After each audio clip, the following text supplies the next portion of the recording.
ਗੱਲ ਇੱਦਾਂ ਜੀ, ਇਹ ਯੈਸ ਤੇ ਨੋ ਦੇ ਵਿੱਚ ਬਿਲਕੁਲ ਇਹਨਾਂ ਦਾ ਜੋ ਪੰਜਾਬੀ 'ਚ ਕਹੀਏ ਇਹਨਾਂ ਦਾ ਗੇਅਰ ਫਸਿਆ ਹੋਇਆ। ਹੁਣ ਪਹਿਲੀ ਗੱਲ ਤਾਂ ਇਹ ਜਿਹੜੇ ਲੋਕਡਾਊਨ ਹੋਇਆ, ਲੋਕਡਾਊਨ ਦੇ ਵਿੱਚ ਰਾਤੋਂ ਰਾਤ ਇਹਨਾਂ ਨੂੰ ਕੀ ਲੋੜ ਪੈ ਗਈ ਸੀਗੀ ਇਹ ਆਰਡੀਨੈਂਸ ਪਾਸ ਕਰਨ ਦੀ, ਤੇ ਕਿਸੇ ਤਰੀਕੇ ਦੇ ਨਾਲ ਕਿਸੇ ਸਲੀਕੇ ਦੇ ਨਾਲ ਨਹੀਂ ਆਏ, ਕਿਸੇ ਕਿਸਾਨ ਜਥੇਬੰਦੀ ਦੇ ਨਾਲ ਜਾਂ ਕਿਸੇ ਮਾਹਿਰ ਕਿਸਾਨਾਂ ਦੇ ਨਾਲ ਕਿਸੇ ਤੋਂ ਰਾਏ ਨਹੀਂ ਲਈ ਗਈ। ਜਿਹੜਾ ਇਹ ਕਾਨੂੰਨ ਚਾਹੀਦਾ ਨਹੀਂ ਸੀਗਾ ਇਹ ਦਿੱਤਾ ਕਿਉਂ ਗਿਆ?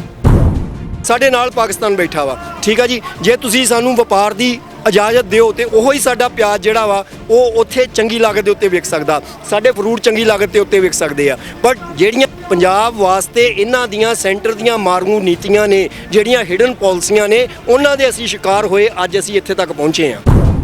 ਅਨੰਦਪੁਰ ਸਾਹਿਬ ਮਤੇ ਵਿੱਚ ਵੀ ਤੇ ਅਸੀਂ ਇਹੋ ਕੁਛ ਹੀ ਮੰਗਿਆ ਸੀ ਜਿਹਦੇ ਵਾਸਤੇ ਅੱਜ ਅਸੀਂ ਬੈਠੇ ਹਾਂ। ਇਹ ਗੱਲ ਅਲੱਗ ਹੈ ਕਿ ਉਦੋਂ ਸੰਤ ਜਰਨੈਲ ਸਿੰਘ ਖਾਲਸਾ ਭਿੰਡਰਾਂ ਵਾਲੇ ਅੱਗੇ ਲੱਗੇ ਸੀ, ਅੱਜ ਕਾਮਰੇਡ ਅੱਗੇ ਲੱਗੇ ਆ, ਠੀਕ ਆ ਜੀ। ਫਰਕ ਇਹੋ ਹੀ ਆ, ਲੇਕਿਨ ਆਲਮੋਸਟ ਜਿਹੜੀਆਂ ਪਾਲਿਸੀਆਂ ਨੇ ਉਹੋ ਹੀ ਨੇ, ਠੀਕ ਆ। ਤੇ ਮਤਲਬ ਇਹ ਆ ਵੀ ਜੇ ਅਸੀਂ ਅੱਜ ਤੋਂ 20 ਸਾਲ 25 ਸਾਲ 30 ਸਾਲ ਪਹਿਲਾਂ ਜੇ ਇਹ ਮੰਗ ਉੱਠੀ ਸੀ, ਅੱਜ ਉਹਦੇ ਵਾਸਤੇ ਅਸੀਂ ਲੜਦੇ ਇੱਥੇ ਤੱਕ ਆਏ ਆ।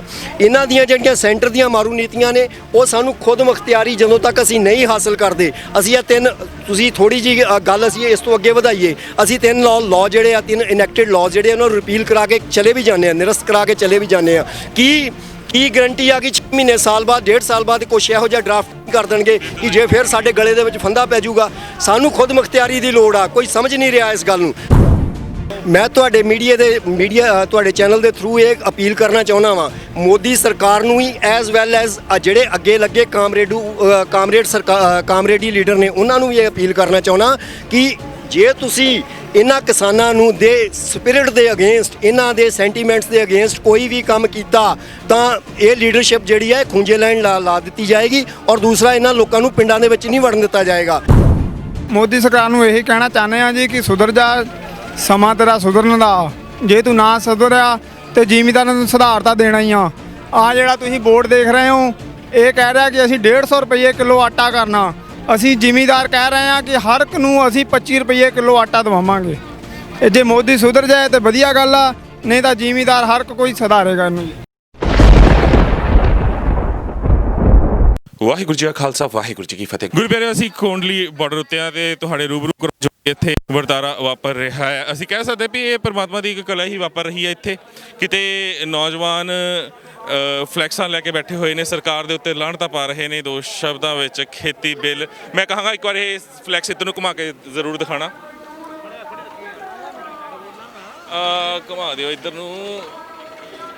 ਆਹ ਦੇਖੋ, ਇਹ ਪੰਜਾਬ ਦੀ ਉਹ ਨੌਜਵਾਨੀ ਪਹੁੰਚੀ ਹੋਈ ਹੈ ਜਿਸ ਨੂੰ ਨਸ਼ੇੜੀ ਕਿਹਾ ਜਾਂਦਾ ਸੀ, ਤੇ ਅੱਜ ਇਸੇ ਨਸ਼ੇੜੀ ਨੌਜਵਾਨੀ ਨੇ ਮੋਦੀ ਸਰਕਾਰ ਦੀ ਹਿੱਕ ਉੱਤੇ ਗੋਡਾ ਰੱਖਿਆ ਹੋਇਆ ਆ, ਤੇ ਅਸੀਂ ਮੰਗਾਂ ਮਨਵਾਏ ਬਿਨਾਂ ਨਹੀਂ ਜਾਣਾ। ਕੋਈ ਇੱਕ ਗੱਲ ਕਹਿਣਾ ਚਾਹੁੰਦੇ ਹੋ ਮੋਦੀ ਸਰਕਾਰ ਨੂੰ? ਹਾਂਜੀ ਬੋਲੋ। ਮੋਦੀ ਸਰਕਾਰ ਨੂੰ ਇਹੀ ਕਹਿਣਾ ਚਾਹੁੰਦੇ ਹਾਂ ਜੀ ਕਿ ਸੁਧਰ ਜਾ, ਸਮਾਂ ਤੇਰਾ ਸੁਧਰਨ ਦਾ, ਜੇ ਤੂੰ ਨਾ ਸੁਧਰਿਆ ਤੇ ਜ਼ਿਮੀਂਦਾਰਾਂ ਨੂੰ ਸੁਧਾਰ ਤਾਂ ਦੇਣਾ ਹੀ ਆ। ਜਿਹੜਾ ਤੁਸੀਂ ਬੋਰਡ ਦੇਖ ਰਹੇ ਹੋ ਇਹ ਕਹਿ ਰਿਹਾ ਕਿ ਅਸੀਂ 150 ਰੁਪਏ ਕਿਲੋ ਆਟਾ ਕਰਨਾ, ਅਸੀਂ ਜ਼ਿਮੀਂਦਾਰ ਕਹਿ ਰਹੇ ਹਾਂ ਕਿ ਹਰ ਇੱਕ ਨੂੰ ਅਸੀਂ 25 ਰੁਪਏ ਕਿਲੋ ਆਟਾ ਦਵਾਵਾਂਗੇ। ਇਹ ਜੇ ਮੋਦੀ ਸੁਧਰ ਜਾਏ ਤਾਂ ਵਧੀਆ ਗੱਲ ਆ, ਨਹੀਂ ਤਾਂ ਜ਼ਿਮੀਂਦਾਰ ਹਰ ਕੋਈ ਸੁਧਾਰੇਗਾ ਇਹਨੂੰ। ਕਿਉਂਕਿ ਜ਼ਿਮੀਂਦਾਰਾਂ ਨੂੰ ਬਹੁਤ ਚੰਗੀ ਤਰ੍ਹਾਂ ਸੁਧਾਰ ਕਰਨਾ ਆਉਂਦਾ ਆ, ਉਹ ਉਹੀ ਕਹਿ ਰਹੇ ਨੇ ਬਾਪੂ ਜੀ ਥੋੜੀ ਜਗ੍ਹਾ ਦੇ ਦਿਓ। ਆਹੀ ਵੀਰ ਕੁਝ ਖੜੇ ਹੋਏ ਨੇ, ਇਹਨਾਂ ਤੋਂ ਹੀ ਪੁੱਛਦੇ ਆ। ਵਾਹਿਗੁਰੂ ਜੀ ਕਾ ਖਾਲਸਾ, ਵਾਹਿਗੁਰੂ ਜੀ ਕੀ ਫਤਿਹ ਜੀ। ਤੁਸੀਂ ਵੀਰ ਕਿੱਥੋਂ ਆਏ ਹੋ? ਅਸੀਂ ਜੀ ਲੁਧਿਆਣੇ ਸ਼ਹਿਰ ਤੋਂ ਆਏ ਹਾਂ ਜੀ। ਲੁਧਿਆਣੇ ਤੋਂ ਆਏ ਹੋ। ਮੋਰਚੇ ਨੂੰ ਕਿੱਦਾਂ ਦੇਖ ਰਹੇ ਹੋ? ਕਿਉਂਕਿ ਇਸ ਮੋਰਚੇ ਦੇ ਉੱਤੇ ਆ ਕੇ ਪਹਿਲਾਂ ਤਾਂ ਇਹ ਸੀ ਕਿ ਆਪਣੇ ਹੱਕ ਮੰਗਣ ਵਾਸਤੇ ਅਸੀਂ ਦਿੱਲੀ ਨੂੰ ਚਾਲੇ ਪਾਏ ਆ। 26 ਤਰੀਕ ਨੂੰ ਜਦੋਂ ਸੰਗਤਾਂ ਪੰਜਾਬ ਤੋਂ ਤੁਰੀਆਂ ਸੀ ਤਾਂ ਕਿਸੇ ਨੇ ਇਹ ਨਹੀਂ ਸੀ ਸੋਚਿਆ ਕਿ ਇਹ ਮੋਰਚਾ ਇੰਨਾ ਵੱਡਾ ਤੇ ਇੰਨਾ ਵਿਸ਼ਾਲ ਰੂਪ ਲੈ ਜਾਏਗਾ, ਤੇ ਅੱਜ ਦੀ ਡੇਟ ਦੇ ਵਿੱਚ ਇਹ ਦੁਨੀਆ ਦੀ ਸਭ ਤੋਂ ਵੱਡੀ ਕਿਸਾਨ ਮੂਵਮੈਂਟ ਬਣ ਗਈ ਹੈ। ਕਿੱਦਾਂ ਦੇਖ ਰਹੇ ਹੋ? ਇੱਦਾਂ ਜੀ, ਇਹ ਬਹੁਤ ਵੱਡੀ ਲਹਿਰ ਜੋ ਚੱਲੀ ਹੈ, ਲੋਕ ਲਹਿਰ ਬਣ ਚੁੱਕੀ ਆ, ਤੇ ਇਹਦੇ ਵਿੱਚ ਹਰ ਬੰਦਾ ਆਪਣਾ ਯੋਗਦਾਨ ਪਾ ਰਿਹਾ। ਅਸੀਂ ਪੰਜਾਬ ਸਟੇਟ ਐਗਰੀਕਲਚਰ ਐਸੋਸੀਏਸ਼ਨ ਹੈ ਜੋ ਸਾਡੀ ਪਸਾਇਮਾ, ਉਹਦੇ ਵਿੱਚ ਸਾਡੇ ਸਾਰੇ ਮੈਂਬਰ ਸਾਹਿਬਾਨ ਨੇ, ਸਾਡੇ ਸੈਕਟਰੀ ਸਾਹਿਬ ਨੇ ਆਦਵਿੰਦਰ ਜੀ, ਤੇ ਅਸੀਂ ਇੱਥੇ ਆਪਣਾ ਯੋਗਦਾਨ ਪਾਉਣ ਆਏ ਹਾਂ। 15 ਦਿਨਾਂ ਤੋਂ ਜਦੋਂ ਤੋਂ ਇਹ ਇੱਥੇ ਚੱਲ ਰਿਹਾ, ਸਾਡੀਆਂ ਮੈਂਬਰਸ ਇੱਥੇ ਆ ਰਹੇ ਨੇ, ਤੇ ਅੱਜ ਅਸੀਂ ਸਮਾਂ ਕੱਢ ਕੇ ਅਸੀਂ ਦੂਸਰੀ ਤੀਸਰੀ ਵਾਰ ਅਸੀਂ ਆਪ ਆਏ ਹਾਂ। ਤੇ ਇਹਦੇ ਵਿੱਚ ਜਿੱਥੇ ਜੋ ਸਾਡੇ ਕੋਲ ਸੇਵਾ ਲੱਗਦੀ ਅਸੀਂ ਆਪਣੇ ਹੱਥੀਂ ਕਰਕੇ ਜਾਂਦੇ ਹਾਂ। ਜੋ ਸੇਵਾ ਲੱਗਦੀ ਹੈ ਹੱਥੀਂ ਕਰਕੇ ਜਾਂਦੇ। ਯਾਦਵਿੰਦਰ ਜੀ, ਤੁਹਾਡੇ ਤੋਂ ਮੈਂ ਪੁੱਛਣਾ ਚਾਹਾਂਗਾ ਵੀ ਨੌਜਵਾਨੀ ਪੰਜਾਬ ਦੀ ਬੜੀ ਸਰਕਾਰਾਂ ਨੇ ਆਪਣੇ ਆਪਣੇ ਤਰੀਕੇ ਪਹਿਲਾਂ ਬਦਨਾਮ ਕਰਤੀ। ਮੈਂ ਹੁਣੇ ਵੀ ਨੌਜਵਾਨਾਂ ਨਾਲ ਗੱਲ ਉਹੀ ਕਰ ਰਿਹਾ ਸੀ ਕਿ ਇਹ ਉਹੀ ਨੌਜਵਾਨੀ ਹੈ ਜਿਸ ਨੂੰ ਨਸ਼ੇੜੀ ਕਹਿ ਕੇ ਨੈਸ਼ਨਲ ਮੀਡੀਆ ਤੱਕ ਦੇ ਉੱਤੇ ਬਦਨਾਮ ਕੀਤਾ ਗਿਆ ਸੀ। ਉੜਤਾ ਪੰਜਾਬ ਵਰਗੀ ਮੂਵੀ ਬਣਾਈ ਗਈ ਸੀ, ਤੇ ਉਸ ਤੋਂ ਬਾਅਦ ਉੜਤਾ ਪੰਜਾਬ ਬਾਲੀਵੁੱਡ ਇੰਡਸਟਰੀ ਦਾ ਜੋ ਪਿਛਲੇ 2-3 ਮਹੀਨਿਆਂ ਦੇ ਵਿੱਚ ਸਾਹਮਣੇ ਆਇਆ ਉਹ ਸਾਰੀ ਦੁਨੀਆ ਨੇ ਦੇਖਿਆ। ਪਰ ਹੁਣ ਮੋਰਚੇ ਤੇ ਬੈਠੇ ਆ, ਇੱਕ ਵਾਰ ਪਹਿਲਾਂ ਵੀ 18ਵੀਂ ਸਦੀ ਦੇ ਵਿੱਚ ਅਜਿਹਾ ਹੋਇਆ ਸੀ। 18ਵੀਂ ਵਾਰ ਦਿੱਲੀ ਜਿੱਤੀ ਸੀ, 19ਵੀਂ ਵਾਰ ਜਿੱਤੀ ਆ। ਪਰ ਇਹ ਜਦੋਂ ਅਸੀਂ ਗੱਲ ਕਹਿੰਦੇ ਕਈ ਲੋਕਾਂ ਨੂੰ ਮਿਰਚਾਂ ਬਹੁਤ ਲੱਗਦੀਆਂ ਨੇ, ਤੁਹਾਨੂੰ ਪਤਾ ਕਿਉਂ ਲੱਗਦੀਆਂ ਨੇ? ਹੈ ਜੀ, ਇਹ ਇਹੀ ਲੱਗਦਾ ਜੀ ਕਿ ਨੌਜਵਾਨ ਨੂੰ ਉਸ ਤਰੀਕੇ ਨਾਲ ਫਿਲਮਾਂ 'ਚ ਵੀ ਪਹਿਲਾਂ ਦਿਖਾਇਆ ਗਿਆ ਕਿ ਹਾਂਜੀ ਇਸ ਤਰੀਕੇ ਨਾਲ ਚੱਲਦੇ ਨੇ, ਤੇ ਪਰ ਜਿਹੜੀ ਆਹ ਮੁਹਿੰਮਾਂ ਤੁਸੀਂ ਦੇਖ ਰਹੇ ਆ, ਇਕੱਠ ਹੋਇਆ ਦੇਖਦੇ ਆ ਜੀ, ਇਹ ਉਹਨਾਂ ਦੇ ਵੀ ਮੂੰਹ ਵੱਡੇ ਰਹਿ ਗਏ ਇਹ ਦੇਖ ਕੇ ਕਿ ਹਾਂਜੀ ਕਿ ਇੰਨਾ ਇਕੱਠਾ ਹੋ ਗਿਆ ਕਿਸਾਨ ਆ ਕੇ, ਇੰਨਾ ਯੰਗ ਆ ਬੰਦਾ ਆ ਕੇ ਇਕੱਠਾ ਹੋ ਗਿਆ। ਤੇ ਆਪਣੇ ਆਪ ਦੇ ਵਿੱਚ ਹੀ ਬੜੀ ਇਹ ਇੱਕ ਮੈਂ ਕਹੂੰਗਾ ਜੀ ਵੱਡੀ ਵੱਡੀ ਦੇਣ ਹੈ ਜੀ ਇਹ ਸਾਡੇ ਸਿੱਖ ਕੌਮ ਦੀ, ਜਿਹੜਾ ਇਕੱਠਾ ਕੀਤਾ ਸਾਰਿਆਂ ਨੂੰ ਇਕੱਠਾ ਕੀਤਾ। ਖੈਰ ਇਕੱਠਾ ਦਾ ਸਿੱਖ ਕੌਮ ਤਾਂ ਪਹਿਲਾਂ ਤੋਂ ਹੀ ਇਕੱਠੀ ਸੀ, ਬਸ ਇੰਨਾ ਸੀ ਕਿ ਅਸੀਂ ਥੋੜੇ ਜੇ ਅਵੇਸਲੇ ਹੋ ਗਏ ਸੀ, ਸੁੱਤੇ ਹੋਏ ਸੀ। ਪਰ ਮੋਦੀ ਨੇ ਚਾਹੇ ਬਿੱਲ ਪਾਸ ਕੀਤੇ, ਇਹ ਮਤਲਬ ਬਹੁਤ ਗਲਤ ਕੀਤਾ ਪਰ ਬਹੁਤ ਸਹੀ ਕੀਤਾ, ਸਾਰਿਆਂ ਨੂੰ ਇੱਕਜੁੱਟ ਇੱਕ ਮੁੱਠ ਕਰ ਦਿੱਤਾ। ਉਸ ਨੂੰ ਅਸੀਂ ਪੋਜ਼ਿਟਿਵ, ਕਿਉਂਕਿ ਹਰ ਚੀਜ਼ ਨੂੰ ਸਾਡੀ ਆਦਤ ਹੁੰਦੀ ਹੈ ਕਿ ਅਸੀਂ ਨੈਗੇਟਿਵਲੀ ਪਹਿਲਾਂ ਲੈਂਦੇ ਆ, ਪੋਜ਼ਿਟਿਵਲੀ ਬਾਅਦ 'ਚ ਸੋਚਦੇ ਆ। ਪਰ ਪੋਜ਼ਿਟਿਵ ਵੇ ਇਹੀ ਹੈ ਵੀ ਆਹ ਜਿੰਨਾ ਤੁਹਾਨੂੰ ਆਸੇ-ਪਾਸੇ ਹਜੂਮ ਨਜ਼ਰ ਆ ਰਿਹਾ ਹੈ, ਇਹਦੇ ਵਿੱਚ ਕੋਈ ਸਿੱਖ ਨਹੀਂ ਹੈ, ਕੋਈ ਹਿੰਦੂ ਨਹੀਂ ਹੈ, ਕੋਈ ਮੁਸਲਮਾਨ ਨਹੀਂ ਹੈ, ਕੋਈ ਬੋਧੀ ਨਹੀਂ ਹੈ, ਕੋਈ ਜੈਨੀ ਨਹੀਂ ਹੈ। ਇਹ ਉਹ ਪੰਜਾਬੀ ਨੇ ਜਿਹੜੇ ਪੰਜਾਬੀ ਬੋਲਦੇ ਇਲਾਕਿਆਂ ਦੇ ਵਾਰਸ ਨੇ, ਗੁਰੂਆਂ ਪੀਰਾਂ ਦੀ ਧਰਤੀ ਦੇ ਵਾਰਸ ਨੇ। ਤੇ ਇਹ ਨਹੀਂ ਚਾਹੁੰਦੇ ਕਿ ਸਾਡੇ ਗੁਰੂਆਂ ਪੀਰਾਂ ਦੀ ਧਰਤੀ ਉੱਤੇ ਕੋਈ ਅੰਬਾਨੀ, ਅਡਾਨੀ ਜਾਂ ਕੋਈ ਵੀ ਵੱਡਾ ਕਾਰੋਬਾਰੀ ਆ ਕੇ ਰਾਜ ਕਰੇ। ਹੋਰ ਕੁਝ ਕਹਿਣਾ ਚਾਹੁੰਦੇ ਹੋ ਕਿ ਤੁਸੀਂ ਆਪਣੀ ਜਥੇਬੰਦੀ ਵੱਲੋਂ ਜਾਂ ਆਪਣੀ ਪਾਰਟੀ ਵੱਲੋਂ ਕੀ ਕਰ ਰਹੇ ਹੋ, ਇਸ ਮੋਰਚੇ ਦੇ ਵਿੱਚ ਕਿੱਦਾਂ ਸ਼ਮੂਲੀਅਤ ਕਰ ਰਹੇ ਹੋ, ਕਿੱਦਾਂ ਮਦਦ ਪਹੁੰਚਾ ਰਹੇ ਹੋ? ਸਰ ਇਸ ਤਾਂ ਦੇਖੋ ਇੱਕ ਵੱਡੀ ਸਪੋਰਟ ਇਸ ਕਰਕੇ ਆਏ ਆ ਜੀ ਕਿ ਸਾਡੇ ਕਿਸਾਨ ਜਿਹੜੇ ਹੈਗੇ ਆ ਸਾਡੇ ਟੀਚਰ ਨੇ। ਅਸੀਂ ਕੋਈ ਵੀ ਮਸ਼ੀਨਰੀ ਬਣਾਉਂਦੇ ਆ, ਕੋਈ ਵੀ ਸੰਦ ਅਸੀਂ ਨਵਾਂ ਕੱਢਦੇ ਆ, ਉਹ ਜਦੋਂ ਕਿਸਾਨੀ ਇੱਕ ਖੇਤ ਦੇ ਵਿੱਚ ਜਾਂਦਾ ਉਦੋਂ ਸਾਨੂੰ ਉਹ ਦੱਸਦੇ ਨੇ ਕਿ ਇਹ ਚਾਹ ਕਮੀ ਹੈ, ਇਹਨੂੰ ਇਹ ਸੁਧਾਰੋ। ਇਹ ਸਾਡੇ ਇੱਕ ਤਰੀਕੇ ਦੇ ਗੁਰੂ ਨੇ ਜੀ, ਜਿਹੜੇ ਸਾਨੂੰ ਸਹੀ ਸੇਧ ਦਿਖਾ ਕੇ ਸਾਡੀ ਮਸ਼ੀਨਾਂ ਨੂੰ ਮੁਹੱਈਆ ਕਰਾਉਂਦੇ ਆ ਜੀ, ਸਹੀ ਤਰੀਕੇ ਨਾਲ ਕੁਆਲਿਟੀ ਅਸੀਂ ਬਣਾ ਸਕੀਏ। ਤਾਂ ਅਸੀਂ ਉਹ ਸਪੋਰਟ ਵੀ ਇੱਕ ਹੈਗੀ ਆ। ਤੇ ਦੂਜੀ ਅਸੀਂ ਸਪੋਰਟ ਇੱਕ ਆਪਣੀ ਐਸੋਸੀਏਸ਼ਨ ਵੱਲੋਂ ਲੈ ਕੇ ਆਏ ਆ ਜੀ, ਜਿਹੜੇ ਕਿ ਅਸੀਂ ਤਕਰੀਬਨ 15 ਕੁ ਦਿਨ ਤੋਂ ਸਾਡੇ ਮੈਂਬਰ ਆ ਰਹੇ ਨੇ ਇੱਥੇ, ਅਸੀਂ ਵੀ ਅੱਜ ਆਏ ਆ ਜੀ। ਤੇ ਜਿੱਥੇ ਸਪੋਰਟ ਲੱਗਦੀ ਹੈ, ਚਾਹੇ ਉਹ ਮੋਨੀਟਰੀ ਹੋਵੇ, ਚਾਹੇ ਉਹ ਕਿਸੇ ਸਮਾਨ ਦੀ ਹੋਵੇ, ਅਸੀਂ ਉਹ ਇੱਥੇ ਪੂਰੀ ਕਰਨ ਦੀ ਕੋਸ਼ਿਸ਼ ਕਰਦੇ ਆ। ਤੇ ਐਨਆਰਆਈ ਵੀਰ ਵੀ ਵਿਦੇਸ਼ਾਂ ਦੇ ਬੈਠੇ ਹੋਏ ਨੇ, ਮੈਨੂੰ ਵੀ ਬਹੁਤ ਸਾਰੀਆਂ ਕਾਲਸ ਆਉਂਦੀਆਂ ਨੇ, ਕਿਸੇ ਵੀ ਚੀਜ਼ ਦੀ ਕਮੀ ਉੱਥੇ ਹੁੰਦੀ ਹੈ, ਕਿਸੇ ਚੀਜ਼ ਦੀ ਲੋੜ ਹੁੰਦੀ ਹੈ, ਚਾਹੇ ਦੀਪ ਹੋਵੇ, ਲਖਸਦਾਨਾ ਹੋਵੇ, ਕਿਸੇ ਨੂੰ ਕਿਸੇ ਵੀ ਚੀਜ਼ਾਂ ਦੀ ਹੈਲਪ ਚਾਹੀਦੀ ਹੈ, ਸਾਨੂੰ ਸੰਪਰਕ ਕਰੋ। ਪਰ ਸਾਨੂੰ ਸੰਪਰਕ ਕਰਨ ਦੀ ਲੋੜ ਹੀ ਨਹੀਂ ਪੈਂਦੀ, ਕਿਉਂਕਿ ਆਪ ਮੁਹਾਰੇ ਹੀ ਪਰਮਾਤਮਾ ਨੇ ਅਜਿਹੀ ਕਲਾ ਵਰਤਾ ਦਿੱਤੀ ਹੈ ਕਿ ਇੱਥੇ ਤੁਸੀਂ ਸ਼ੁਰੂਆਤ ਤੋਂ 18 ਕਿਲੋਮੀਟਰ ਤੋਂ ਜਾਮ ਲੱਗਿਆ ਆ, ਤੁਸੀਂ ਤੁਰਨਾ ਸ਼ੁਰੂ ਕਰੋ, ਤੁਹਾਨੂੰ 5 ਸਟਾਰ ਦੇ ਵਿੱਚ ਉਨੀਆਂ ਡਿਸ਼ਜ਼ ਸ਼ਾਇਦ ਨਹੀਂ ਮਿਲਣਗੀਆਂ ਜਿੰਨੀ ਤਰ੍ਹਾਂ ਦੇ ਲੰਗਰ ਇੱਥੇ ਲੱਗੇ ਆ।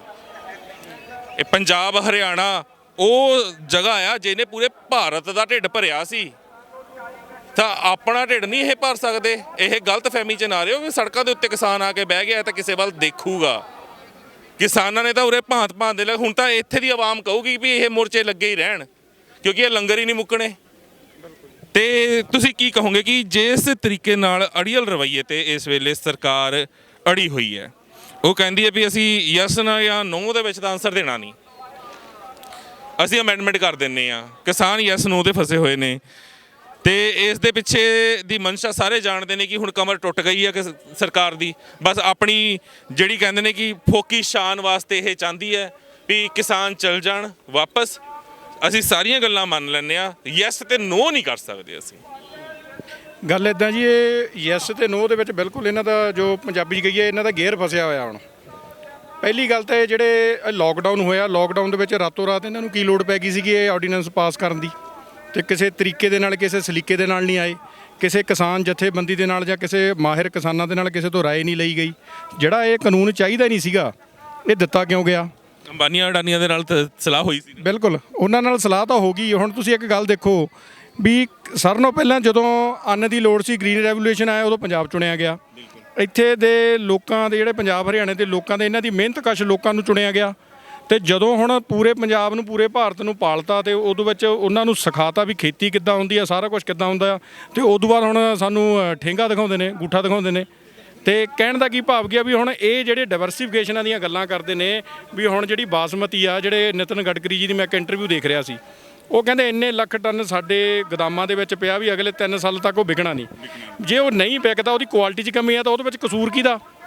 ਯੂਨੀਵਰਸਿਟੀਆਂ ਨੇ ਦੱਸਣਾ, ਯੂਨੀਵਰਸਿਟੀ ਨੂੰ ਦੱਸਣ ਲਈ ਸੈਂਟਰ ਸਰਕਾਰ ਬੈਠੀ ਆ, ਤੇ ਉਹ ਮਾਹਿਰਾਂ ਨੂੰ ਦੱਸਣਾ ਕਿਹਨਾਂ ਨੇ ਸੀ? ਜ਼ਿੰਮੇਵਾਰੀ ਕਿਹਦੀ ਬਣਦੀ ਸੀ? ਸਰਕਾਰ ਦੀ ਬਣਦੀ ਸੀ ਨਾ। ਹੁਣ ਜੇ ਸਰਕਾਰ ਨੇ ਉਹ ਜ਼ਿੰਮੇਵਾਰੀ ਨਹੀਂ ਨਿਭਾਈ, ਇਹਦਾ ਮਤਲਬ ਇਹ ਥੋੜ੍ਹਾ ਹੁਣ ਤੁਸੀਂ ਕਾਰਪੋਰੇਟ ਸੈਕਟਰਾਂ ਨੂੰ ਲੈ ਕੇ ਆਓਗੇ ਤੇ ਉਹਨਾਂ ਤੋਂ ਅਲੱਗ-ਅਲੱਗ ਜਿਹੜੀਆਂ ਚੀਜ਼ਾਂ ਅਸੀਂ ਇੰਪੋਰਟ ਜੋ ਕਰ ਰਹੇ ਹਾਂ, ਜੋ ਦਾਲਾਂ ਜਾਂ ਜੋ ਅਸੀਂ ਆਪਣੇ ਤੇਲ ਜੋ ਬਾਹਰੋਂ ਇੰਪੋਰਟ ਕਰ ਰਹੇ, ਜਿਨ੍ਹਾਂ ਦੀ ਉਰੇ ਕਮੀ ਆ, ਜਾਂ ਪਿਆਜ਼ ਦੀ ਕਮੀ ਪੈਂਦੀ ਅਸੀਂ ਇੰਪੋਰਟ ਕਰ ਲੈਂਦੇ ਹਾਂ ਬਾਹਰੋਂ, ਵੀ ਉਹ ਅਸੀਂ ਇੱਥੇ ਕਿਉਂ ਨਹੀਂ ਉਗਾ ਸਕੇ, ਵੀ ਉਹ ਚੀਜ਼ ਨੂੰ ਮੈਨੇਜ ਨਹੀਂ ਕੀਤਾ ਜਾ ਸਕਦਾ ਸੀ। ਇਹ ਪ੍ਰਾਈਵੇਟ ਅਦਾਰੇ ਹੀ ਕਰਨਗੇ, ਇਹ ਸਰਕਾਰਾਂ ਦੀ ਕੋਈ ਜ਼ਿੰਮੇਵਾਰੀ ਨਹੀਂ ਬਣਦੀ ਹਰ ਚੀਜ਼ ਦੇ ਵਿੱਚ ਪ੍ਰਾਈਵੇਟਾਈਜੇਸ਼ਨ।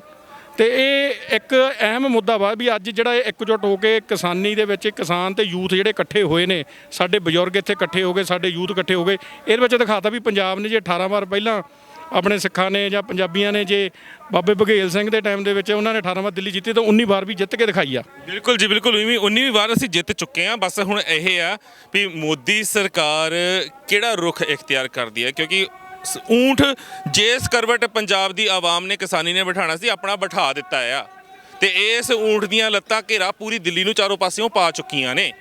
ਤੇ ਹੁਣ ਇਹ ਮੋਦੀ ਸਰਕਾਰ ਨੇ ਸਿਰਫ ਤੈਅ ਕਰਨਾ ਆ ਕਿ ਇਹ ਘੇਰਾ ਦਿਨ ਪ੍ਰਤੀ ਦਿਨ ਹੁਣ ਟਾਈਟ ਹੋਵੇ, ਕਿਉਂਕਿ ਜਿੰਨਾ ਘੇਰਾ ਟਾਈਟ ਹੋਊਗਾ ਉਹਨਾਂ ਤੁਹਾਡੀ ਗਿੱਚੀ ਦੇ ਉੱਤੇ ਜਿਹੜਾ ਹੱਥ ਪਿਆ ਆ ਕਿਸਾਨੀ ਦਾ ਉਹ ਵੀ ਟਾਈਟ ਹੋਣਾ ਹੈ, ਤੇ ਮੰਗਾਂ ਦਿਨ ਪ੍ਰਤੀ ਦਿਨ ਵਧਣੀਆਂ ਨੇ। ਹੁਣ ਤੱਕ 3 ਬਿੱਲ ਵਾਪਸ ਹੋਣ ਦੀ ਗੱਲ ਹੋ ਰਹੀ ਸੀ, ਹੁਣ ਮੈਂ ਪਿੱਛੇ ਵੀ ਜਿੰਨੇ ਨੌਜਵਾਨਾਂ ਨਾਲ ਗੱਲ ਕੀਤੀ ਹੈ, ਵੀਰਾਂ ਨਾਲ ਗੱਲ ਕੀਤੀ ਹੈ, ਉਹ ਕਹਿੰਦੇ ਸਵਾਮੀਨਾਥਨ ਕਮਿਸ਼ਨ ਦੀ ਰਿਪੋਰਟ ਵੀ ਲਾਗੂ ਹੋਵੇ। ਇੱਕ ਦੋ ਵੀਰਾਂ ਨਾਲ ਪਹਿਲਾਂ ਗੱਲ ਹੋਈ ਸੀ, ਉਹ ਕਹਿੰਦੇ ਸੀ ਕਿ ਹਰਿਆਣਾ ਸਾਡਾ ਭਰਾ ਆ ਛੋਟਾ, ਉਹ ਸਾਨੂੰ ਵੱਡਾ ਭਰਾ ਕਹਿੰਦੇ ਨੇ ਪੰਜਾਬ ਨੂੰ, ਅਸੀਂ ਹੱਸ ਕੇ ਪੰਜਾਬੀ ਹਰਿਆਣਾ ਨੂੰ ਪਾਣੀ ਦੇਵਾਂਗੇ, ਰਾਜਸਥਾਨ ਦੇ ਨਾਲ ਜਿੱਦਾਂ ਨਜਿੱਠਣਾ ਉਹ ਅਸੀਂ ਨਜਿੱਠਾਂਗੇ, ਕਿਉਂਕਿ ਕੁਦਰਤੀ ਸੋਮਿਆਂ ਉੱਤੇ ਅਧਿਕਾਰ ਸਾਡਾ ਆ। ਰਿਪੇਰੀਅਨ ਲਾਅ ਕਹਿੰਦਾ ਆ ਇਹ। ਇਹਨਾਂ ਸਰਕਾਰਾਂ ਨੇ ਜਾਣਬੁੱਝ ਕੇ ਪੰਜਾਬ ਦੀਆਂ ਬੇੜੀਆਂ 'ਚ ਬੱਟੇ ਪਾਏ। 1966 ਦੇ ਵਿੱਚ ਪੰਜਾਬੀ ਸੂਬੇ ਦੀ ਵੰਡ ਕੀਤੀ, ਲੰਗੜਾ ਲੂਲਾ ਕਰਕੇ ਸਾਨੂੰ ਇੱਕ ਰਾਜ ਅਜਿਹਾ ਦੇਤਾ ਜਿੱਥੇ ਅਸੀਂ ਰਾਜ ਕਰਦੇ ਹੋਏ ਵੀ ਰਾਜ ਨਾ ਕਰ ਸਕੀਏ।